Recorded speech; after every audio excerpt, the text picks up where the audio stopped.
Hello student, कैसे हैं आप सभी। मैं अंकुर शर्मा आप सभी का स्वागत करता हूं अशोका प्लस के इस यूट्यूब चैनल पे।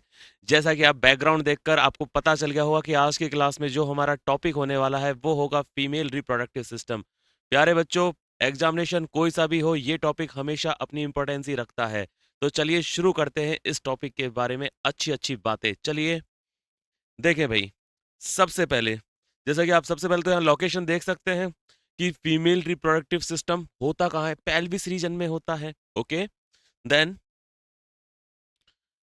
ये एक शानदार सा एक डायग्राम आपके एनसीईआरटी का ही हमने यहाँ पर लगाया है, जहाँ आप देख सकते हैं। चलिए थोड़ा इसी के बारे में आपके साथ चर्चा कर लेते हैं। यस, सबसे पहले बात करें तो आपको क्या पता होना चाहिए भैया, ये है आपकी ओवेरी। Okay, ovary. ओवेरी कितनी है भाई? ओवेरी ओवेरी टोटल कितनी है बेटा? दो। सबसे पहली बात। उसके बाद ये तो हो गया नंबर वन। उसके बाद हम बात करेंगे किसके बारे में? Fallopian tube. फेलोपियन ट्यूब, अरे ओवेरी का काम होता है अंडाणु बनाना या एग बनाना, ओवा बनाना, और उसे आगे यूटेरस तक लेकर जाना। वो काम किसका होता है? फेलोपियन ट्यूब का। तो फेलोपियन ट्यूब आपको इस डायग्राम में कितनी दिख रही है? दो। नंबर लिख दूं बेटा? दो। उसके बाद देखें, ये जो फनल लाइक स्ट्रक्चर जो दिख रहा है, इसे आप क्या कहते हैं? यूटेरस, गर्भाशय। ये हो गया गर्भाशय। और गर्भाशय का जो ऊपरी भाग है इसे कहा जाता है फंडस, और नीचे वाले भाग को कहा जाता है बॉडी, जहां पर किसी बच्चे का ग्रोथ एंड डेवलपमेंट होता है। घबराए नहीं, इन सब चीजों को बड़ा डिटेल में पढ़ने वाले हैं। ये बस केवल आपको एक डायग्राम के माध्यम से ये दिखाया गया है कि आप लोगों को अब पढ़ने क्या वाले हो, आप लोगों को पढ़ाया क्या जाएगा। ठीक है, इज दैट क्लियर? आप देख लीजिए। ठीक है, चलिए। तो यहां पर मैं आपको बताऊं कि जो आपका फीमेल रिप्रोडक्टिव सिस्टम है, इसको दो भागों में बांटा गया है। सबसे पहली बात, सिस्टम यानी कि अंगों का समूह। तो इन अंगों के समूहों को दो भागों में बांटा गया है। एक अंग होते हैं प्राथमिक अंग। प्राथमिक अंग वे होते हैं जो कि युग्मकों का निर्माण करते हैं, गैमेट्स का फॉर्मेशन करते हैं। जैसे अगर आप, ऑब्वियसली बात है, अगर आप फीमेल रिप्रोडक्टिव सिस्टम पढ़ रहे हो तो यहां पर आपके लिए युग्मक यानी कि गैमेट कौन हो गए? अंडाणु यानी कि ओवा। सेम ऐसे ही अगर हम बात करें मेल रिप्रोडक्टिव सिस्टम के बारे में, तो वहां पर युग्मक कौन हो गए? ऑब्वियसली बात है, शुक्राणु यानी कि स्पर्म। आ रही है आपको मेरी बात समझ में? तो इसी प्रकार से अगर मैंने यहां पर लिखा है प्राथमिक जनन अंग, बेटा इंग्लिश में कहेंगे प्राइमरी सेक्सुअल ऑर्गन। तो फीमेल के लिए प्राइमरी सेक्सुअल ऑर्गन कौन होगा? ओवेरी। ठीक है, और ओवेरी के बारे में बात करें तो इनके नंबर्स कितने होते हैं, ये हमारे लिए बड़ा इंपॉर्टेंट है। ये ऐसा नहीं है कि यूं ही हमने लिख दिया है आपको बताने के लिए। इस चार्ट से क्वेश्चन बनेंगे, और वो अभी आपको बताऊंगा क्वेश्चन किस प्रकार के बनेंगे। तो आपको सबसे पहले याद रखना है कि ओवेरी का टोटल नंबर कितना होगा? One pair. ओके, दो लिख दो या वन पेयर लिख दो, बात एक ही है। तो प्राइमरी सेक्सुअल ऑर्गन क्या होते हैं? वो ऑर्गन जो कि गैमेट्स का फॉर्मेशन करे। तो लिख सकते हैं, इनका काम लिख सकते हैं, कार्य युग्मक निर्माण। युग्मक निर्माण, युग्मक निर्माण, इसे इंग्लिश में क्या कहेंगे? Gamete formation. गैमेट फॉर्मेशन कहेंगे। क्या कहेंगे बेटा? गैमेट फॉर्मेशन कहेंगे। उसके बाद हमारे पास दूसरे नंबर पे आते हैं इनके सहायक अंग, जो इन प्राथमिक अंगों की हेल्प करते हैं। उन्हें क्या कहते हैं? Secondary sexual organ. Secondary sexual organ यानी कि द्वितीयक जनन अंग। ये कौन कौन होते हैं? जैसा कि अभी डायग्राम में हमने देखा। देखें, इस डायग्राम में आपको एक तो ये सेक्शन मैं आपको यहां हाईलाइट कर देता हूं, ovary, this one, and this is also ovary, ये भी बेटा अंडाशय है। इन दो पोर्शन को नंबरिंग कर देते हैं, one and two. One and two, अगर इन्हें छोड़ दें तो बाकी आपको जो भी दिख रहा है इस डायग्राम में वो सारे के सारे फीमेल सेकेंडरी सेक्सुअल ऑर्गन है, यानी कि मादा द्वितीयक जनन अंग है। चलिए चर्चा करते हैं इनके बारे में। तो सबसे पहले अंडवाहिनी कितनी होती है, यहां से क्वेश्चन बनेंगे, आपको बताऊंगा अभी कैसे। One pair. ठीक है, देख सकते हैं आप डायग्राम में ये जो सेक्शन, अब इसे खत्म कर देते हैं इस कहानी को। ये जो सेक्शन आप देख रहे हैं, दिस वन, दिस वन, ये क्या है? ये जो मैंने ब्लैक कलर से जो ऐसे ड्रॉ करा है, तो ये है अंडवाहिनी कहते हैं इसे, ओविडक्ट कहते हैं। इसके बाद गर्भाशय, गर्भाशय संख्या में कितना होता है? Only one, not paired. Okay, देख सकते हैं ये जो सेक्शन, चलो इसे दूसरे कलर से हाईलाइट करते हैं, ब्लू कलर से शो करते हैं। ये सेक्शन, ये सेक्शन देख सकते हैं आप, ठीक है। तो ये क्या हो गया? अब ये पूरा की पूरा जो सेक्शन है वो एक ही सेक्शन है, ठीक है। तो ये क्या हो गया भाई? यूटेरस हो गया, यानी कि गर्भाशय हो गया। इसके बाद बात करें ग्रीवा, सर्विक्स एक ही होती है, वजाइना एक ही होती है। इस डायग्राम में आपको दिखा देते हैं बेटा, देखें। किस कलर से शो करें आपको? चलो ग्रीन से करते हैं। This section is cervix, okay. And ये वाला जो हिस्सा है प्यारे बच्चों, जिसे मैं ब्लैक से शो कर रहा हूं, ये है वजाइना, और ये है वजाइनल ओपनिंग,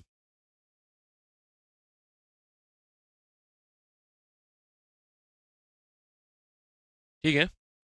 और इंपॉर्टेंट क्वेश्चन क्या बनता है? Birth canal. प्यारे बच्चों, बच्चा कहां पलता है? बच्चा पलता है इस गर्भाशय में, इस हिस्से में। इसे यूटेरस कहते हैं, वॉर्म, बच्चादानी इसी को कहते हैं।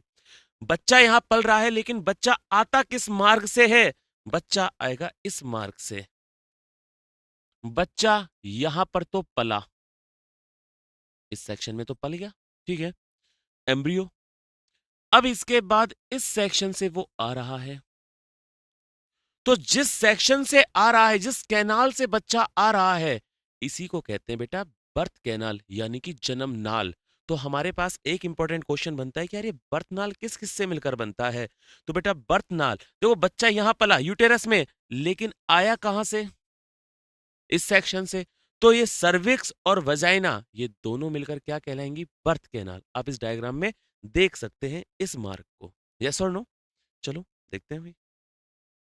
तो यहां पर हम ये लिख सकते हैं कि ये ग्रीवा और योनि, ये दोनों मिलकर,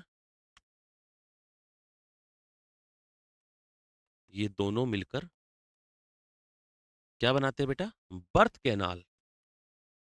बर्थ कैनाल, हिंदी में इसे कहते हैं जन्म नाल। जन्म नाल बनाते हैं। क्या बनाते हैं बेटा? जन्म नाल बनाते हैं। क्लियर है इतनी सी बात? और ये इंपॉर्टेंट क्वेश्चन बनता है, ठीक है।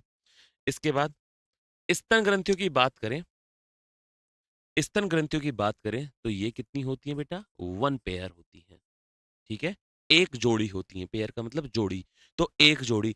बाह्य जनन अंग को तो हम अच्छे से डिस्क्राइब करेंगे, लेकिन इसमें संख्या का कोई रोल नहीं है। बाह्य जनन अंगों में संख्या का कोई रोल नहीं है, ठीक है। क्या आपको इतनी सी बात समझ में आ रही है? अब अगर मैं यहां पर आपसे क्वेश्चन पूछूं, तो क्वेश्चन क्या बनेंगे? आपको इनमें से ही कुछ ऑप्शन दे दिए जाएंगे, और आपसे पूछा जाएगा कि बताइए इसमें से कौन सी संरचना युग्मित है या अयुग्मित है, पेयर्ड है या अनपेयर्ड है।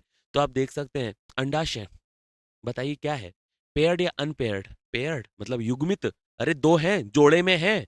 सेम उसी प्रकार से अंडवाहिनी भी दो हैं, लेकिन बात करें गर्भाशय की, बात करें ग्रीवा की, बात करें योनि की, वजाइना, सर्विक्स और यूटेरस, कितने हैं संख्या में? एक एक। बात समझ में आ रही है? तो यहां से युग्मित और अयुग्मित के क्वेश्चन बनते हैं, संख्या को लेकर क्वेश्चन बनते हैं। उम्मीद करता हूं ये बात एकदम क्लियर हो गई होगी, यस और नो? देख लीजिए एक बार, ठीक है। अब एक एक के बारे में पढ़ना शुरू करते हैं। देखिए भाई, सबसे पहली बात, हम यहां पर पढ़ रहे हैं हमारा सबसे पहले प्राथमिक अंग,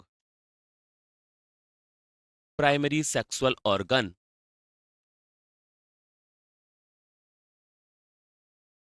प्राथमिक जनन अंग क्या है बेटा? ओवेरी। ये डायग्राम आप देख रहे हैं ओवेरी का, ठीक है।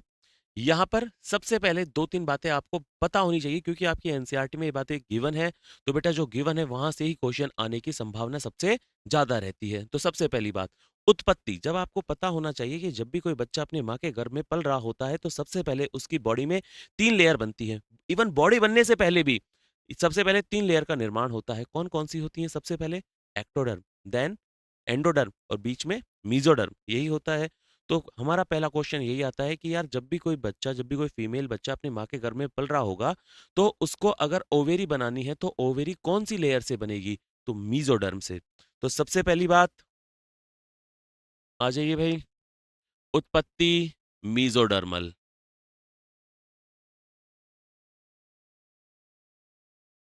स्थिति होता कहां पर है? ये उदर गुहा के नीचे। देखें, आप इस फर्स्ट वाले डायग्राम को देखें। देखें कहां पर है ये। आपको पता है आपकी बॉडी में ये सेक्शन आपका वक्ष गुहा, ये तो हेड हो गया, ठीक है।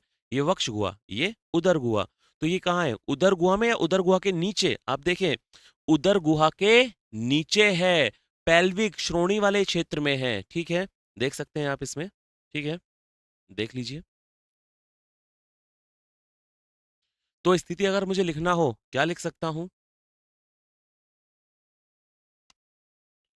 श्रोणी क्षेत्र में। अरे श्रोणी क्षेत्र जानते हो? Pelvic region.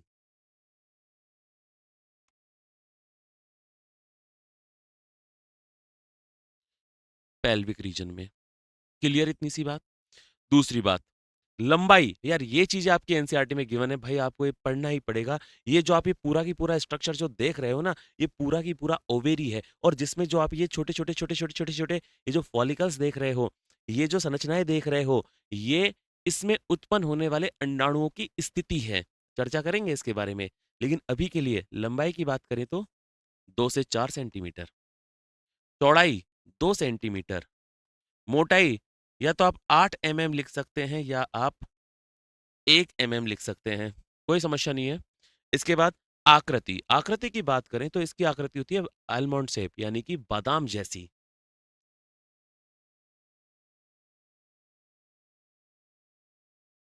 बादाम के समान, यानी कि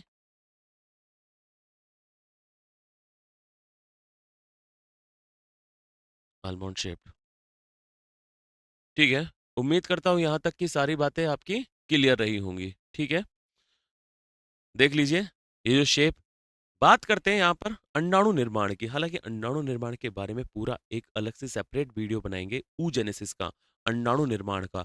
लेकिन अभी के लिए अगर मैं आपको बताऊं, तो ये जो अंडाणु है, ये एक तरह से अंतःस्रावी ग्रंथि की तरह भी कार्य करती है। क्यों? क्योंकि यहाँ पर हार्मोन का श्रावण होता है। कहाँ से? ये जो आप देख रहे हैं प्राथमिक पुट्टक, तृतीयक पुट्टक, द्वितीयक पुट्टक, यहाँ पर शो नहीं करा है। ये जो सारे के सारे पुट्टक यानी कि फॉलिकल्स, अरे है क्या ये प्राइमरी फॉलिकल है। ये क्या है? ये टर्सरी फॉलिकल है। और आपको पता होना चाहिए, ये जो फॉलिकल हैं, ये जो फॉलिकल हैं, ये जो फॉलिकल हैं, ये सिक्रेशन करते हैं किसका? एस्ट्रोजन का। एस्ट्रोजन का सिक्रेशन करते हैं, यानी कि एस्ट्रोजन का श्रावण करते हैं। आ गई बात समझ में? इस पूरे डायग्राम के बारे में जब हम मेंस्ट्रुअल साइकिल पढ़ेंगे, जब हम oogenesis पढ़ेंगे, तब भी हम इसी डायग्राम को पढ़ेंगे। लेकिन उससे पहले अगर मैं आपको एक दो बातें और बताऊं ओवेरी के बारे में, तो देखें बेटा, ठीक है, इन बातों को याद रखना। ये है ओवेरी, ठीक है। और ओवेरी का ये जो भाग है, इसे कहा जाता है मध्यांश। इंग्लिश में कहते हैं मेडुला। इंग्लिश में कहते हैं बेटा मेडुला। और जो ये बाहर वाला भाग है, इसे कहते हैं बेटा कॉर्टेक्स। क्या कहते हैं? कॉर्टेक्स। कॉर्टेक्स। हिंदी में आप इसे वलकुट भी कह सकते हैं, वलकुट भी कह सकते हैं, ठीक है। तो यही, ये भी आपकी आपकी एनसीईआरटी का है, ये लाइन गिवन है कि अंडाशय जो है वो कितने भागों में बटी हुई है? तो 2 भागों में बटी हुई है। आंतरिक तो कौन सा हो गया बेटा? अरे आंतरिक का मतलब इंग्लिश मीडियम वालों, आंतरिक यानी कि इनर। और ये बाह्य यानी कि आउटर। आउटर क्या हो गया बेटा? कॉर्टेक्स हो गया, ठीक है। और इसके अंदर जो फ्लूइड भरा हुआ है, इंटरस्टिशियल फ्लूइड कहते हैं इसे।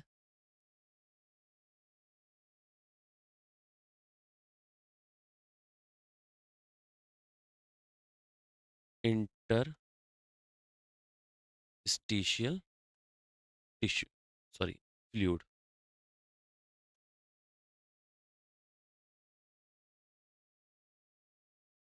ठीक है, तो किसी भी टिश्यू के अंदर भरा हुआ जो फ्लूइड है उसे इंटरस्टिशियल फ्लूइड कह दिया। कोई इसमें बड़ी बात नहीं है, बड़ी बात केवल इतनी सी थी कि यहाँ पर आपको ये बताना था कि जो आपका अंडाणु है, अंडाशय सॉरी, जो आपका अंडाशय है, यानी जो आपका ओवेरी है, वो कितने भागों में बटा हुआ है? 2 भागों में। आगे चर्चा करते हैं। देखें, यहां तक का मामला क्लियर। तो अब हम किसके बारे में पढ़ेंगे? फेलोपियन ट्यूब के बारे में। किसके बारे में? Fallopian tube. देखें भाई, फेलोपियन ट्यूब आप देख सकते हैं, यहाँ पर हमने डायग्राम से इसको रिप्रेजेंट करा है। सबसे पहली बात, फेलोपियन ट्यूब, इसे हिंदी में डिम्ब वाहिनी, इंग्लिश में फेलोपियन ट्यूब, इसे ओविडक्ट भी कहते हैं, तो कंफ्यूज मत हो जाना। तो पहला क्वेश्चन तो यही आ जाता है कि इस ओविडक्ट की लेंथ कितनी होती है, तो याद रखें लगभग 10 से 12 सेंटीमीटर। दूसरा क्वेश्चन आता है कि इनकी संख्या कितनी होती है, तो अभी बता चुका हूं, फिर नहीं बताऊंगा, फिर नहीं बताऊंगा, अभी बताया है, अभी बताया है। कितनी होती है अंडवाहिनी? 1 पेयर, यानी कि 2। देखो ना डायग्राम में, एक इस तरफ की ओवेरी से कनेक्ट है, एक इस तरफ की ओवेरी से कनेक्ट है। ठीक है, याद रखें भाई। इसके बाद अगर इसके बारे में अगर मैं आपको बताऊं तो आप देख सकते हैं डायग्राम में आपको यहाँ पर 3 पार्ट दिख रहे हैं। इनफंडिबुलम, जिसे हिंदी में कहा जाता है कीपक, ठीक है, ये एम्पुला है, और इस्थमस को कहते हैं संकीर्ण पथ। तो अब सुने, सबसे पहले इसके हम बात करते हैं। सबसे पहले तो देखो क्वेश्चन पूछा जाता है ऑर्डर, यानी कि क्रम। तो जैसे अगर मैं बहुत, जिस समय हम पढ़ा करते थे, हमारी जो बुक्स हुआ करती थी, हमारी बुक्स में जो क्रम दिया हुआ था वो नंबर शुरू होता था इस्तमस से। लेकिन अब वर्तमान अगर मैं एनसीईआरटी की बात करूं तो एनसीईआरटी में जो पहला नंबर जो दिया हुआ है, मतलब शुरुआत जो दी हुई है, इनिशियल स्टेज जो बताई गई है, वो किसको बताया गया है? इनफेंडिबुलम को। उसके बाद क्या आता है? एम्पुला। देन उसके बाद क्या आता है? इस्तमस। ठीक है, तो एक एक के बारे में बात करते हैं भाई। सबसे पहले बात कर लेते हैं, अच्छा सबसे पहले तो हम लिखेंगे इसका क्रम। क्रम क्या हो गया सबसे पहले? इनफंडीबुलम, इनफंडीबुलम। प्यारे बच्चों, इनफंडीबुलम के बाद नेक्स्ट, नेक्स्ट क्रम क्या आ गया? एम्पुला। उसके बाद क्या आ गया? जल्दी बताओ। Isthmus, isthmus. ठीक है, अब देखो, आपको भाग दिख रहा है। सबसे पहले मैं बात करता हूं किसके बारे में? इनफंडीबुलम, यानी कीपक के बारे में। ये क्या है? देखो, ये है अंडाशय, समझना। इतना सा आपको पता होना चाहिए कि मासिक चक्र के 14वें दिन अंडाणु का उत्सर्जन होता है, अंडोत्सर्ग होता है, निष्कासन होता है। कहां से होता है? अंडाशय से। ये मान लिया बेटा, ये क्या है? अपना अंडाणु है। अंडाणु को इंग्लिश में आप कहते हो बेटा ओवा, या ओवम कह सकते हो। तो मासिक चक्र के मेंस्ट्रुअल साइकिल के 14 डे, ये कहां पर आ जाएगा? इस क्रिया को क्या कहेंगे? अंडोत्सर्ग कहेंगे। अंडोत्सर्ग मतलब कि ओवुलेशन। ठीक है, तो यहां पर आप देखें, ये जो अंडाणु है, इसके ऊपर ये आप देखें, इनफंडीबुलम के आगे आपको फिंगर लाइक स्ट्रक्चर दिख रहा होगा। देखिए डायग्राम में आपको बहुत अच्छे से शो हो रहा है। ठीक है, तो यहां पर ये जो फिंगर लाइक स्ट्रक्चर है, ये ओवेरी के ऊपर देख रहे हो आप? मेरी मेरे फिंगर का आप मूवमेंट देखो, इस प्रकार से। हाँ, बोगेम्बो खुश हुआ, है ना? तो जस्ट लाइक दैट।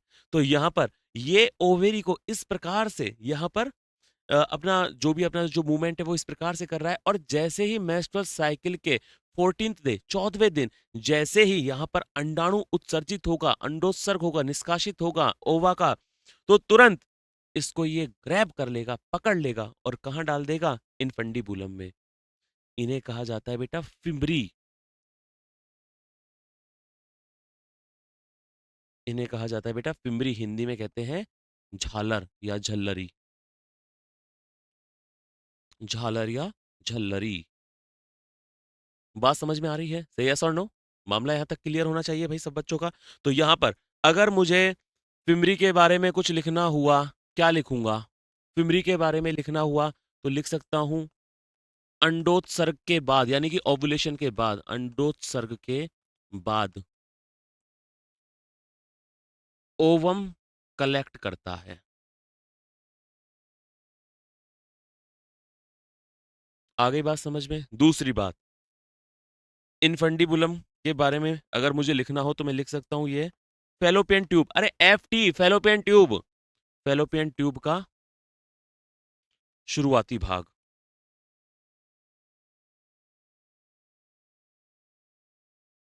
इसके बारे में क्या इंपॉर्टेंट बात याद रखनी है?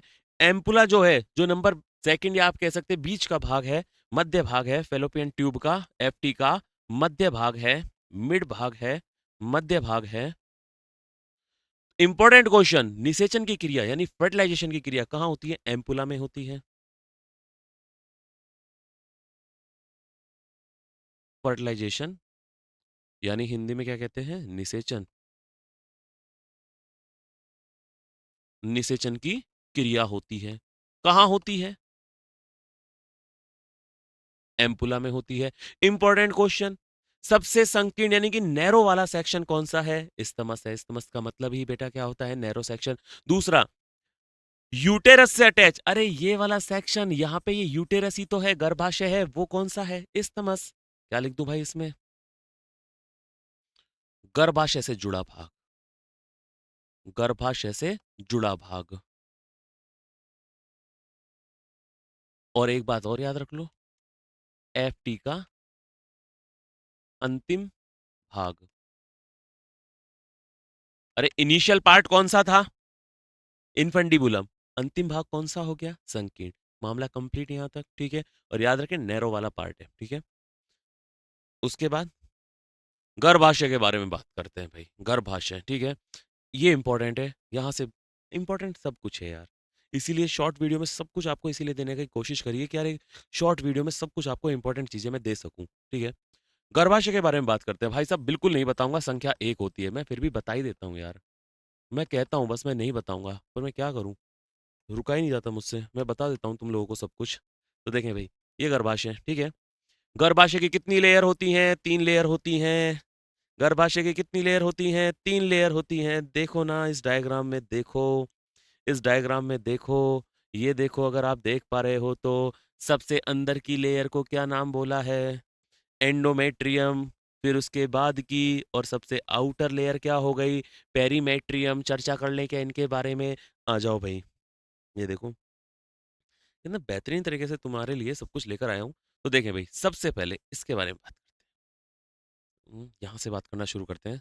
दिस वन, ठीक है। ये जो ब्लैक वाला सेक्शन जो आपको दिख रहा है, इसके बारे में बात कर रहे हैं। इसे नाम देते हैं बेटा पेरीमेट्रियम।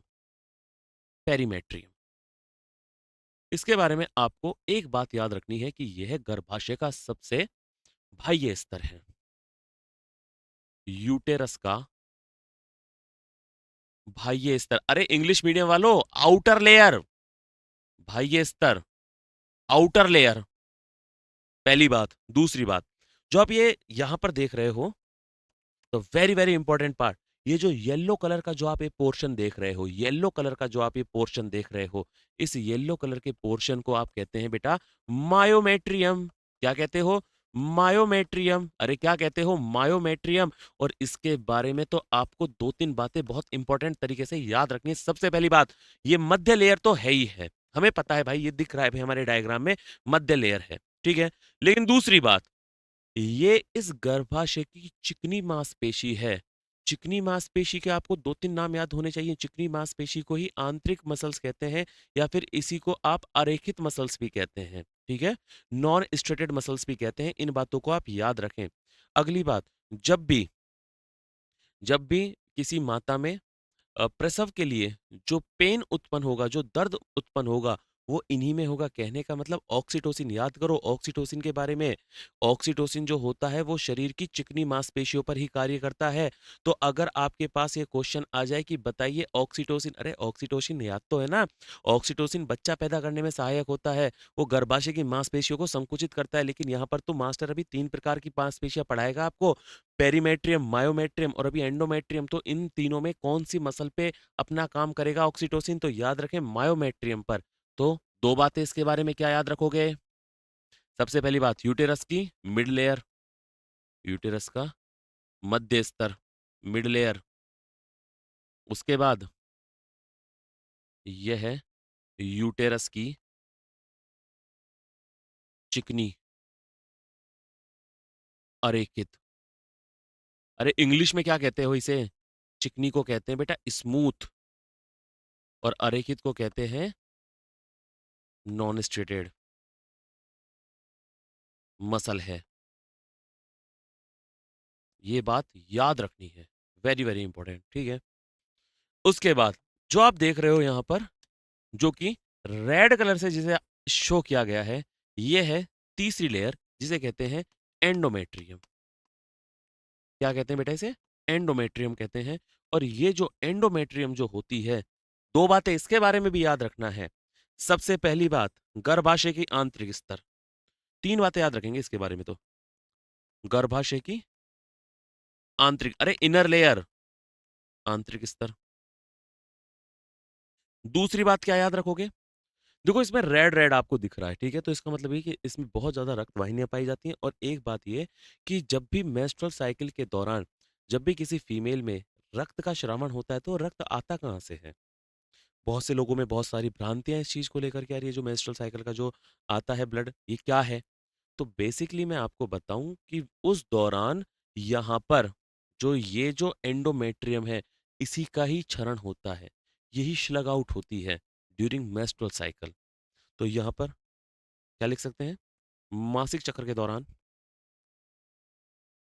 मासिक चक्र के दौरान इसका क्षरण होता है। अरे क्षरण समझते हो? स्लग आउट, यही निकलेगी बाहर, इसी में घाव होंगे। लेकिन सुनो एक बात और बताता हूँ आपको, तीसरी बात ये भी इंपॉर्टेंट है। जब भी कोई बच्चा, देखो निषेचन की क्रिया भी मैंने आपको पढ़ाया, निषेचन की क्रिया कहाँ पर होती है? एम्पुला में हो गई, ठीक है। यहाँ बताते हैं आपको, इस वाले डायग्राम से बताते हैं। जल्दी आ जाओ भाई, डायग्राम ये रहा भाई, है ना, इसको एकदम क्लियर करके आपको बताते हैं। देखो सुनो, ब्लैक, यस, यहाँ आ गया स्पर्म। ये इस जगह फेलोपियन ट्यूब के इस जगह मान लिया हमने, इस जगह हो गया फर्टिलाइजेशन। अब फर्टिलाइजेशन होता कहाँ पर है? फर्टिलाइजेशन होता है फेलोपियन ट्यूब में, और फेलोपियन ट्यूब के एम्पुलर रीजन में। लेकिन अब उस बच्चे का, वो जो बच्चा जो अभी अभी जायगोट है, इसका आगे जो ग्रोथ एंड डेवलपमेंट होना है वो कहाँ होगा? यूटेरस में। और यूटेरस में तीन लेयर है, तो आप बताओ ना, जो वो जायगोट आएगा उसका अटैचमेंट जो होगा वो कहाँ से होगा? किस लेयर से होगा? एंडोमेट्रियम लेयर से। किस लेयर से होगा? अरे जो सबसे आंतरिक है उसी से तो अटैच होगा। तो यहाँ पर हम ये भी लिख सकते हैं,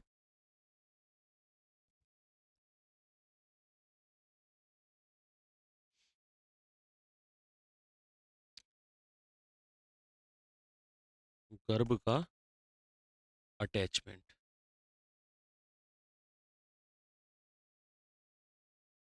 यही होता है, ठीक है। उसके बाद तो आप एक और बात लिख सकते हैं गर्भाशय के बारे में, कि यह है गर्भ यानी कि एम्ब्रियो के ग्रोथ एंड डेवलपमेंट का, ग्रोथ एंड डेवलपमेंट का, ग्रोथ एंड डेवलपमेंट का उचित स्थान है।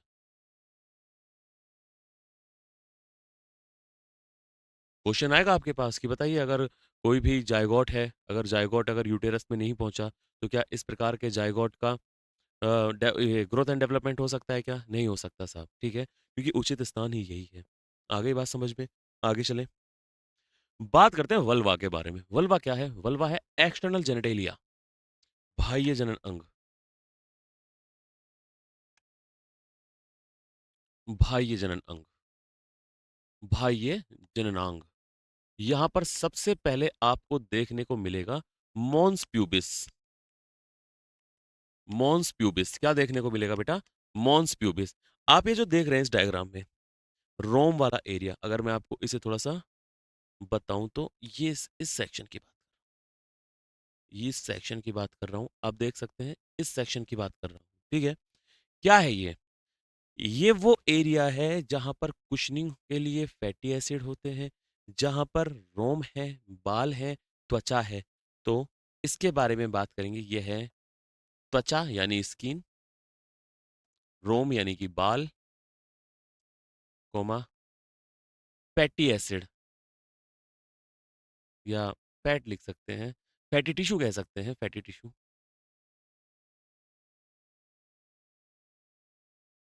से मिलकर बनता है।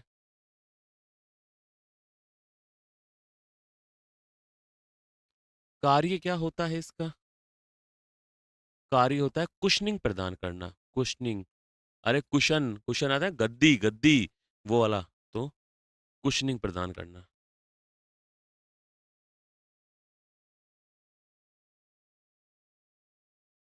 ठीक है। दूसरा देखें इस सेक्शन को, this one, I am talking about this section and this section. ठीक है। लीबिया मेजोरा कहते हैं इसे, लीबिया। प्यारे बच्चों, लीबिया जो शब्द है वो लिप्स के लिए यूज होता है, लीबिया मेजोरा। बताओ कितना लिख दूं? संख्या एक जोड़ी। ठीक है। और इसके नीचे ब्लैक कलर से शो, ग्रीन से शो करते हैं, ये हिस्सा आपको जो दिख रहा होगा,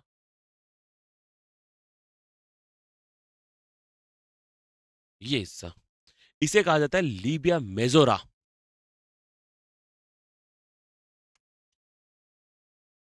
Libya minora, sorry, let me correct, Libya minora, Libya minora. ठीक है। और अब आप देखो लीबिया माइनोरा के अंदर चलते हैं यहां से। अच्छा मैं आपको बता दूं, ये आपसे क्वेश्चन पूछा जाएगा कि बताइए इनमें से कौन सा बाह्य जननांग नहीं है, तो आपके सारे नाम आने चाहिए। मॉन्स प्यूबिस है, लीबिया मेजोरा है, लीबिया माइनोरा है, और अभी तो मास्टर एक दो बातें और बताएगा। देखो यहां पर आपको एक तो ये देखिए, दिस सेक्शन। ठीक है। इसे कहा गया है क्लाइटोरिस, हिंदी में कहते हैं इसे भगशेफ, clitoris, clitoris,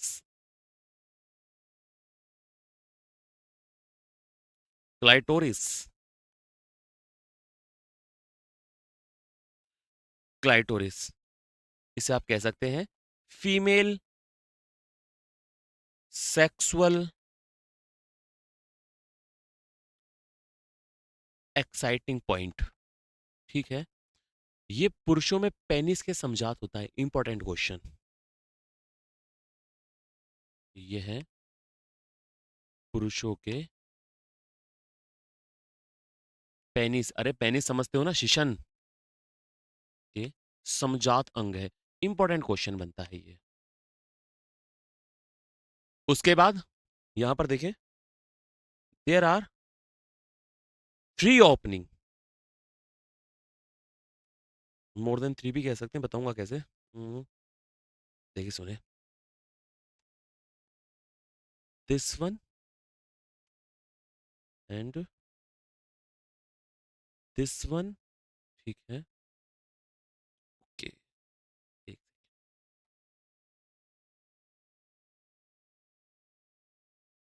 this one, okay, and this one. ठीक है। And this. देखिए भाई, यहाँ पर ये जो मैंने व्हाइट कलर से जो मैंने शो करा है, ये क्या है? This is a urinal opening, आप इसे मूत्र मार्ग छिद्र कह सकते हैं। ठीक है। और जो मैंने पिंक कलर से शो करा है, इसे आप योनि द्वार कह सकते हैं, वेजाइनल ओपनिंग कह सकते हैं। ऑरिफर लिखा हुआ है, ऑरिफिस का मतलब होता है छिद्र, योनि छिद्र कह सकते हैं इसे। ठीक है। मैं आपको एक बात बता देता, मैं एक बात बता देना चाहता हूं, मेल जो होते हैं, मेल में यूरिनरी ट्रैक और सीमेन ट्रैक कह सकते हो आप, एक समान होता है, एक ही होता है। लेकिन फीमेल में अलग अलग होता है, फीमेल में मूत्र मार्ग अलग है, फीमेल में मूत्र मार्ग अलग है, और रिप्रोडक्टिव ट्रैक के लिए जो योनि मार्ग है वो अलग है, दोनों अलग अलग है। ठीक है। इसके बाद ये एनस हो गई, ठीक है, ये एनस वाला सेक्शन हो गया। और एक बात याद रखें, इस योनि के ऊपर ये एक मैं पिंक कलर की लेयर बना दिया हूं, इसे कहा जाता है हाइमन। क्या कहा जाता है इसे? हाइमन कहा जाता है। हाइमन जो होता है, आप ये कह सकते हैं, तरह-तरह की भ्रांतियाँ हैं हाइमन को लेकर, मैं कहीं पर भी नहीं जाऊँगा, मैं बस केवल एक बात कहूँगा हाइमन को लेकर कि आपकी एनसीईआरटी सीधे-सीधे तौर पर कहती है, hymen is not a reliable indicator for virginity और सेक्सुअल एक्सपीरियंस, ठीक है? तो ये है हाइमन की कहानी, ठीक है? आप समझ सकते हैं जो मैं कहना चाह रहा हूँ? तो हाइमन जो होता है कि बेसिकली किसी भी लड़की का, अगर कोई लड़की स्पोर्ट्स में एक्टिव है या फिर किसी लड़के को धक्का लग गया है या टेम्पोनम का यूज़ करती है, तो इन सब के कारण हाइमन ब्रेकडाउन हो सकता है, ठीक है? और कई-कई केसेज़ में तो ये आपकी एनसीईआरटी भी कहती है और कई-कई केसेज़ में देखा गया है कि हाइमन एक बार ब्रेकडाउन होने के बाद फिर से बन सकता है। Is that clear? ठीक है? तो हमारे पास भाई साहब ये सारे क्वेश्चन, 1 सेकंड इसके बारे में और लिख लेते हैं भाई, और क्या-क्या आ रहा है यहाँ पर। नंबर 4, कलर चेंज करेंगे। क्लाइटोरिस के बारे में हो गया था, क्लाइटोरिस तो ठीक है, क्लाइटोरिस हो गया था, ओके। देन वजाइना या वेजाइनल ओपनिंग आप कह सकते हैं, वजाइनल ओपनिंग। देन आप कह सकते हैं यूरिनरी ओपनिंग, यूरिनरी ओपनिंग, ठीक है। एक बात आपको और यहाँ पर बताऊंगा मैं, बार्थोलिन ग्रंथि के बारे में, ये भी इंपॉर्टेंट है।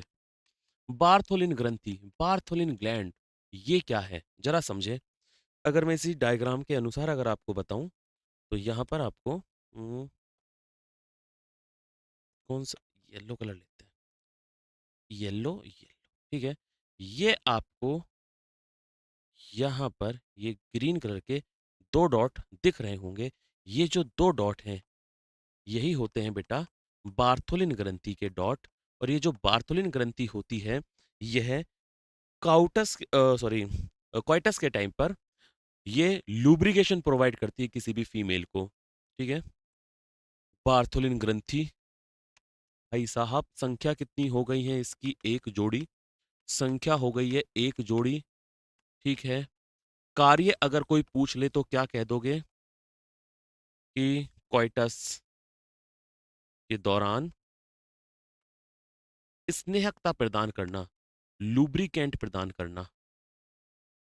और इंपॉर्टेंट क्वेश्चन और बता दूं क्या, इंपॉर्टेंट क्वेश्चन और बता दूं क्या, लो भाई, जैसे पुरुषों में होती है बल्बोयूरिथ्रल ग्रंथि, उसी के समजात यहां पर कौन सी है, बार्थोलिन। तो देखो समजात के दो आ गए हैं यहां पर, मेल के पेनिस जैसा फीमेल में क्या है, क्लाइटोरिस। और मेल के मेल के बल्बोयूरिथ्रल जैसा फीमेल में क्या है, बार्थोलिन। तो ये है मेल के बल्बोयूरिथ्रल,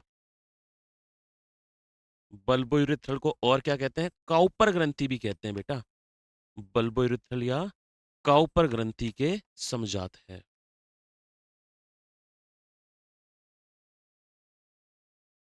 बात आ गई क्या इतनी सी समझ में। इसके बाद एक आखिरी बात और कर लेते हैं स्तन ग्रंथि के बारे में। देखिए स्तन ग्रंथि के बारे में केवल मात्र एक ही क्वेश्चन पूछा जाता है, केवल मात्र एक ही क्वेश्चन पूछा जाता है। स्तन ग्रंथि के बारे में केवल मात्र एक ही क्वेश्चन पूछा जाता है कि जो दुग्ध निष्कासन का, देखो सुनो, दो तीन बातें बताता हूँ, हालांकि क्वेश्चन एक पूछा जाता है लेकिन आपको दो तीन बातें बताता हूँ। सबसे पहली बात, दुग्ध निर्माण प्रो हार्मोन, कि ऐसा कौन सा हार्मोन है जो दुग्ध निर्माण में सहायक होता है, तो आपको पता होना चाहिए प्रोलैक्टिन हार्मोन। कौन सा हार्मोन है।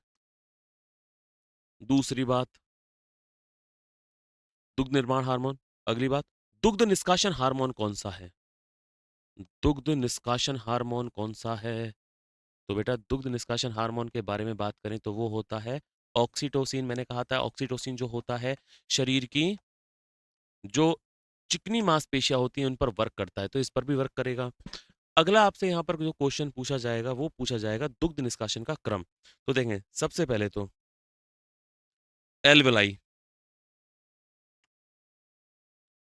एल्वेलाई, ये आप जो देख रहे हैं, ये देखें, ये रही एल्वेलाई, जो आप ये गुच्छे देख रहे हैं इन्हें कहा जाता है एल्वेलाई। इनसे बनते हैं लॉब्स, ठीक है।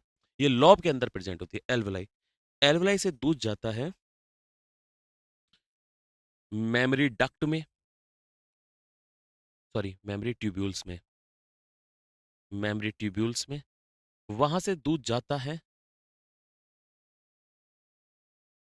मेमोरी डक्ट में, वहां से दूध जाता है एम्पुला में, एम्पुला से दूध जाता है, एम्पुला से दूध जाएगा लैक्टोफेरस डक्ट में, और फिर यहां से निप्पल के माध्यम से बॉडी से बाहर चले जाएगा। ठीक है, ये देख सकते हैं आप। तो आपके पास ये यहाँ पर स्तन ग्रंथि से जो अब तक देखा गया है क्वेश्चन, वो क्रम का बनता है, दूध यहाँ पर बनता है, तो इस दूध के निष्कासन का क्रम क्या होता है। प्यारे बच्चों, उम्मीद करता हूँ इस छोटे से सेशन में आपको सारी बातें समझ में आई होंगी। धन्यवाद।